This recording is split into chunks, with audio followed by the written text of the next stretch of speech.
في صدى غابات لوبانغ، حيث استمرت حرب لعقود في عقل جندي ياباني واحد، تتجلى حكمة بالغة. الولاء الأعمى لسلطة غائبة قد يحبس الروح في سجن الوهم الأبدي، ويحول الحياة إلى ساحة قتال ضد أشباح الماضي، حتى بعد أن يلقي العالم كله سلاحه.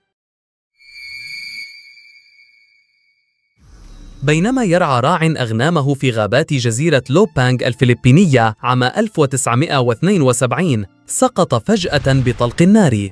ما اكتشفته الشرطة هناك هز العالم. لم يكن القاتل مجرماً عادياً، بل جندياً يابانياً مختبئاً في الغابة منذ 30 عاماً، وما زال يعتقد أن الحرب العالمية الثانية مستمرة. كان اسمه هيرو أونودا. ولد أونودا عام 1922 وانضم للجيش الإمبراطوري الياباني عام 1942. في ديسمبر 1944 أرسل إلى جزيرة لوبانغ بمهمة حرب عصابات. كانت آخر الأوامر من قائده الكابتن يوشيمي تانيغوتشي هي التي غيرت حياته للأبد. ممنوع الاستسلام تحت أي ظرف، ممنوع الانتحار، ستقاتل حتى آخر جندي، حتى لو بقي جندي واحد فقط، وممنوع أن تموت جوعاً، ستعيش على أي شيء تجده، ستقاتل وتنتصر. حفر أونودا هذه الكلمات في ذهنه معتبرنها وصية. لم يكن أونودا وحده في البداية، بل كان معه 3 جنود آخرين،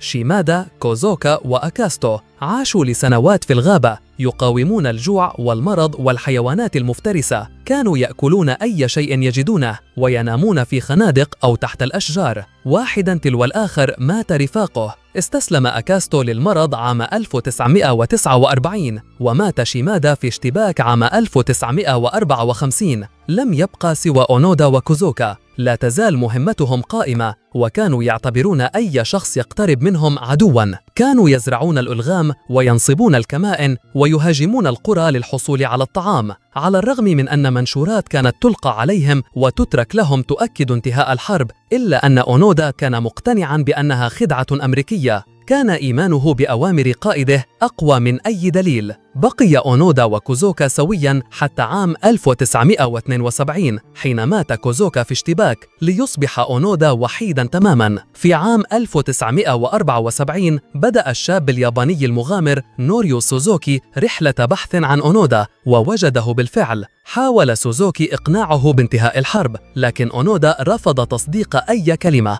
قائلاً: لن أسلم نفسي إلا إذا جاء قائدي الأصلي الكابتن تانيغوتشي بنفسه وأعطاني الأمر. عاد سوزوكي إلى اليابان بهذا الخبر الصادم، وتحركت الحكومة على الفور. أحضروا الكابتن تانيغوتشي الذي كان حينها بائع كتب عادياً، وعادوا به إلى نفس الغابة. وقف القائد أمام جنديه المخلص ونظر في عينيه وقال الكلمات التي انتظرها أونودا لعقود: انتهت مهمتك يا أونودا، الحرب انتهت، يمكنك تسليم سلاحك الآن. في 10 مارس 1974 سلم أونودا نفسه رسمياً بعد 29 عاماً من نهاية الحرب، قضاها في قتال ضد أعداء غير موجودين. عاد أونودا إلى اليابان واحتفل به الناس كبطل قومي، لكن الحقيقة كانت أصعب. لم يتمكن من التكيف مع المجتمع الذي تغير جذرياً في 30 عاماً الماضية. شعر بأنه غريب في وطنه. سافر إلى البرازيل عام 1975 وعاش هناك كمزارع بعيداً عن الأضواء. في مذكراته تحدث عن شعوره بالخيانة، ليس من قائده بل من القدر نفسه، وأن عمره كله ضاع في حرب وهمية. توفي هيرو أونودا عام 2014 عن عمر يناهز 91 عاماً، تاركاً خلفه قصة رجل عاش في وهم وضحى بكل شيء من أجل واجب كان هو الوحيد الذي لا يزال يتذكره.